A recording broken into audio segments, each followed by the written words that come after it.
தேனி மாவட்டம் உத்தமபாளையம் தாலுகா அருள்மிகு குச்சனூர் சுயம்பு சனீஸ்வர பகவான் திருத்தலமானது உலக புகழ்பெற்ற திருத்தலம்.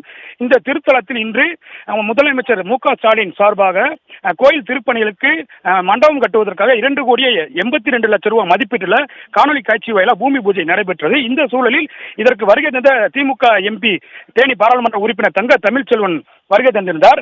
அப்பொழுது குச்சனூர் பகுதியைச் சேர்ந்த பொதுமக்கள் ஒன்றிணைந்து ஒரு தரப்பினர் குச்சனூர் பகுதிக்கு புதிதாக மின் மயானம் வேண்டாம் என்றும் மற்றொரு தரப்பினர் புதிதாக மின் மயானம் வேண்டும் என்றும் தங்களுக்கு கோஷங்களை எழுப்பி வந்தனர். உடனடியாக தங்க தமிழ்ச்செல்வன் எம்பி அவர்களை கூப்பிட்டு பேச்சுவார்த்தை ஈடுபடும் பொழுது அவரது காரை ஒரு சில மறுத்ததாக கூறப்பட்டு வரும் சூழலில் அவர் காரை விட்டு இறங்கி எதற்காக மறுத்தது என்று அவரிடம் பேச்சுவார்த்தை ஈடுபட்டு அந்த சூழல் வந்து தற்பொழுது பெரும் பரபரப்பாக காணப்பட்டு வருகிறது.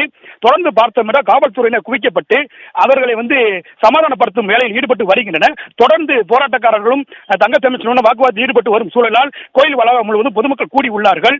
இந்த சூழலில் ஒரு தரப்பினர் எங்களுக்கு மின்மயானம் வேண்டும் என்று கோஷங்களை எழுப்பி அவரிடம் மனு அளித்தனர். அதனை பெற்றுக்கொண்ட தங்க தமிழ்ச்செல்வன் மின்மயானம் அமைப்பதற்கான நடவடிக்கை எடுப்பதாக கூறியுள்ளார். இதனைத் தொடர்ந்து மற்றொரு தரப்பினர் அவரது காரை மறித்து உள்ளார்கள். காரை மறித்து அவரது காரின் சேனலை தட்டியதாகவும் கூறப்பட்டு வரும் சூழலில் இவர் இறங்கி எதற்காக தட்டுகிறேன் என்று கேள்வி கேட்கும்போது தற்பொழுது காவல்துறையினர் அவரை தடுத்து அவரது வாகனத்தில் ஏற்றி தற்பொழுது அனுப்பி வைக்கப்பட்டுள்ளார்.